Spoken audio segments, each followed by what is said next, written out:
The Galactic Council had always considered humans soft, too emotional, too attached to things that didn't matter, like honor, like loyalty, like the small creatures that followed them around. Commander Seren stood before the assembled delegates, her boots polished to mirror shine, her uniform crisp despite the 3-month journey from Earth.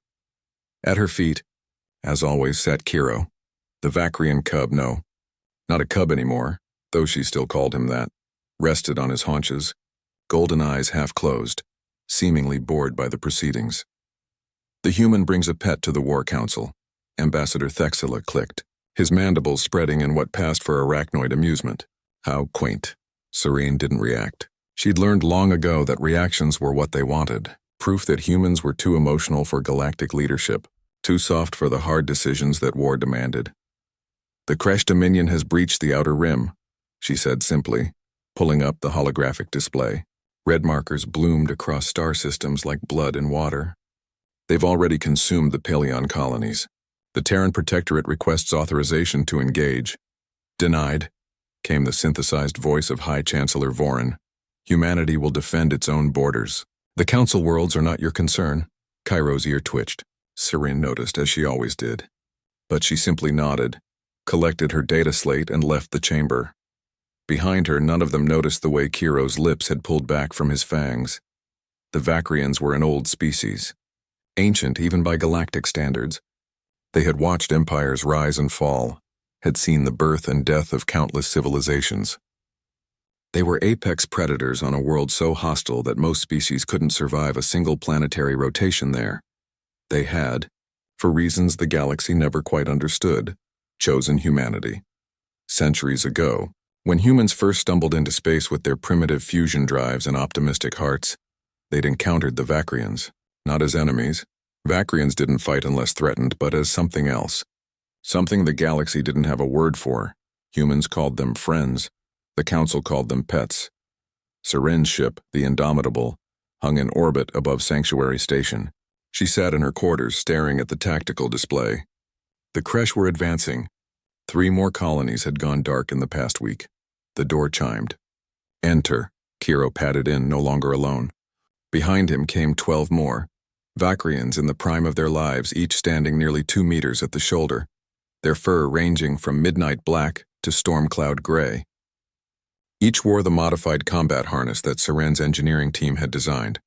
Each had trained with human marines for years. The Council thinks we're soft, Seren said quietly, scratching behind Kiro's ear the way she had when he truly was a cub. They think you're pets. Kiro's rumbling voice filled the room. The Vakrians could speak, though few outsiders ever heard it. Let them think it. The prey never fears until the predator strikes. The Kresh hit the Thanos system with overwhelming force. 60 capital ships, supported by hundreds of fighters and drop pods. The Council fleet scrambled to respond, but they were too slow, too bureaucratic, too confident in their defensive positions. The Kresh didn't care about defensive positions. They cared about biomass, about consuming everything organic and moving to the next system. Ambassador Thexila's frantic transmission reached every Council ship. Where are the humans? Where is their fleet? Defending their own borders, someone responded. As you ordered. But that wasn't quite true. The Indomitable dropped out of hyperspace not at the edge of the system, but at its heart, an impossible navigation jump that only human pilots were crazy enough to attempt. Serene stood on the bridge, calm as ice, as alarms blared across enemy vessels. All units, she transmitted, execute Omega Protocol.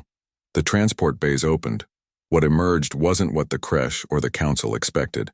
Hundreds of Vakrians poured into the void, their specially designed combat harnesses propelling them through space with compressed air jets. They moved with a coordination that spoke of pack hunters, of predators who had evolved to bring down prey 50 times their size. They latched onto Kresh vessels like parasites, their molecular claws capable of shredding through starship hulls going to work. Oxygen vented, systems failed, and when the Kresh sent soldiers to repel borders, they found themselves facing creatures that had hunted in pack formation for millions of years.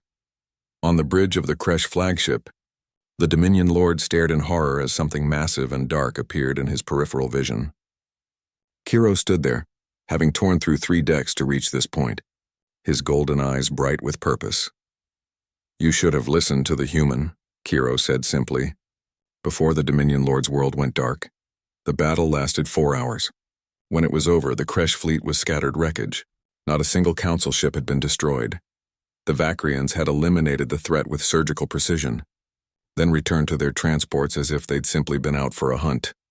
Ambassador Thexela's ship transmitted a request to dock with the Indomitable. Saran granted it. He found her in the hangar bay surrounded by Vakrians who were being examined by medical teams. Kiro lay at her feet, one of the ship's medics stitching a gash along his shoulder. His tail thumped lazily against the deck. "They're not pets?" Thexela said quietly, his earlier arrogance gone. "No," Saran agreed, her hand resting on Kiro's head. "They never were." "Then what are they?" Serene looked up at the ambassador, and for the first time, he saw why the Vakrians had chosen humanity. It was there in her eyes. The same fierce loyalty, the same protective instinct, the same willingness to fight for those who couldn't fight for themselves. "Their family," she said simply. The Galactic Council issued a formal apology to the Terran Protectorate the following week.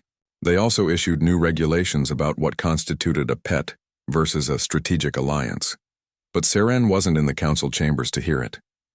She was on the observation deck of the Indomitable, watching the stars stream by as they headed toward the next crisis. Kiro sat beside her, his massive head resting against her leg.